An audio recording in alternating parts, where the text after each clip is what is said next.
Magandang araw mga kaibigan. Good news po ang pag-usapan natin ngayon para kay Pangulong Duterte, yung laban niya kontra sa ICC. Nako, ang kanyang kaibigan na si President-elect Donald Trump gumalaw na para tulungan ang kanyang mga alyadong bansa o alyadong leaders, mga kaibigan niya, specifically Israel, Russia, and of course, PRRD dahil magkaibigan sila eh. Okay, ito sa news ng GNS. I think it's an Israeli news media outlet ito. Trump administration plans crippling sanctions on ICC. Okay, basahin ko President-elect Donald Trump plans to implement devastating sanctions against the International Criminal Court immediately after taking office. Sources close to the matter disclosed to Israel Hayom. Itong newspaper na binabasa ko, Israel Hayom. These executive orders could be unveiled as soon as January 21. So mag-inaugurate, take out si President Trump January 20. January 21, meron ng executive order sanctioning ICC. So anong klaseng sanction? Okay. The sanction package will target both individual ICC personnel, including judges and prosecutors, and the institution as a whole. Okay? So, grabe, no? Ang mga judges, prosecutor, may sanksyon. And then, yung ICC as a whole, may sanksyon. So, anong klaseng sanksyon? The administration intends to classify the ICC as an organization threatening U.S. interest. Kalaban ng US government ang ICC. Yan ang ilalagay sa executive order. Employing designation procedures similar to those used by the State Department for terrorist organizations globally. Parang makonsider na terrorist organization ang ICC nito. This designation will trigger severe restrictions on anyone involved with the court's operation. Kagaya itong CPP, NP, NDF dito sa Pilipinas, na-designate na terror organization. Kaya hirap na hirap sila sa pagkuha ng pundo kasi yung mga bank operations hindi pwedeng mag-transfer ng pera sa CPP, NP, NDF. Ganyan din itong ICC ngayon. I-declare ng US na kalaban. Nako, ang mga bangko ayaw nang makipag-cooperate sa ICC. Yun na, itong sinasabi ko, pasahin ko. Financial institutions worldwide will be required to terminate relationship with ICC personnel or face US sanctions themselves. Walang magawa ang mga bangko. Very powerful ang Amerika. Pag hindi ka sumunod dito, wala ka. Mirroring actions taken against sanctioned Israeli citizens by the outgoing administration, ICC staff will find themselves unable to perform routine banking operations or use credit cards. Kasi sa itong Biden administration, nakikipag-cooperate sa ICC, na-issuehan ng warrant of arrest si Prime Minister Benjamin Netanyahu at saka yung former defense minister. May warrant of arrest sila. So, pag upo ng Trump administration, itong sanctions na ito will force the ICC na i-withdraw or wala na, mabaliwala na yung warrant of arrest ng Israeli government leaders. The incoming administration's strategy extend beyond unilateral action at it plans to secure commitments from US allies to reject cooperation with arrest warrants targeting Israeli officials. So, talagang grabe ang pag-protect ni President Trump sa Israel.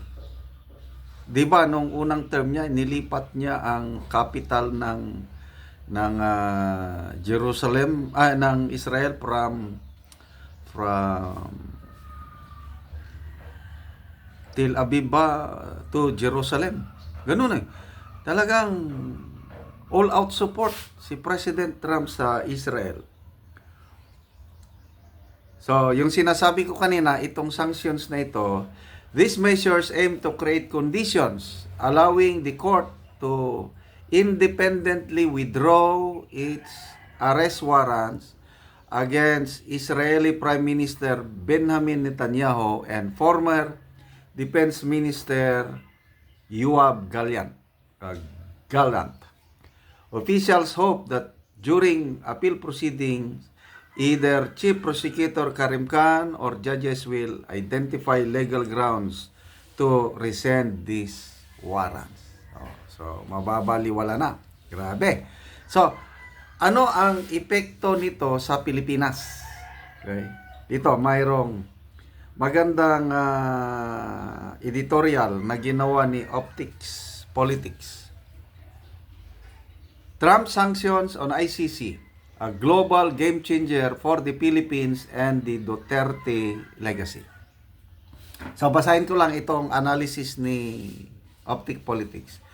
The announcement that President-elect Donald Trump plans to impose devastating sanctions on ICC has sent shockwaves around the globe.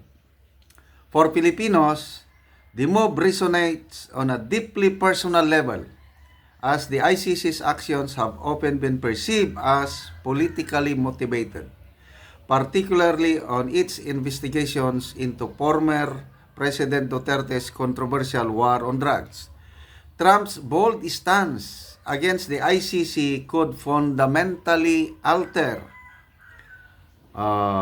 the international dynamic surrounding the Philippines and vindicate Duterte's supporters who see the court as biased institution. For years, many Filipinos have viewed the ICC not as an impartial judicial body, but as a tool wielded by powerful Western nations to undermine leaders who challenge the global status quo. The ICC's investigation into Duterte's anti-drug campaign, while lauded by some human rights groups, have been criticized domestically as an insult to Philippine sovereignty. Duterte himself famously withdrew the Philippines from the ICC in 2019, labeling it as a colonial relic. Yet, despite the withdrawal, the court has continued its inquiries, much to the ire of many Filipinos who see this as overreach and an attack on their country's independence. Okay, so ito na ngayon. Pag-upo ni Trump, talagang may issue itong executive order na ito, hindi na makakagalaw ng normal ang ICC. Kasi i-declare siya na kalaban ng US. So ang mga bangko mapipilitan i-cut off ang relationship or transaction with ICC. So yung mga judges, prosecutors, mga staff, magbiyahe, gagastos, hindi na sila maka-withdraw ng pondo nila sa bangko. So anong mangyari? Mahirapan talaga sila. So, itong aksyon ni President Trump na ito is para proteksyonan ang US and of course yung mga kaibigan nilang bansa, specifically Israel. Kasi nga, may warrant of arrest ang Prime Minister. And siguro na rin yung Russia kasi tinuturing na magkaibigan si President Trump at President Putin. Oh, mababaliwala yung mga warrant of arrest ng mayon. So, si PRRD, kung incoming pa ang kanyang warrant of arrest, kasi hinihintay, yun ang pinagmamalaki ni ex-Senator Trillanes. In case nalalabas ang warrant of arrest, wala na rin. Hindi na makagalaw ang ICC with this US sanction. Kaya, pasalamat ang maraming Pilipino sa aksyon na ito ni Trump. Indirectly or directly, baka sinadya, ginawa ito ni Trump para tulungan ang kanyang mga kaibigan. PRRD, Netanyahu, Putin, and of course, yung American interest as a whole. Para walang makialam na mga ICC sa kasi nga kung minsan bias din ang ICC. Kaya tama yung ginawa ni PRRD na mag-withdraw sa ICC noong 2019. Salamat po, incoming President US President Donald Trump.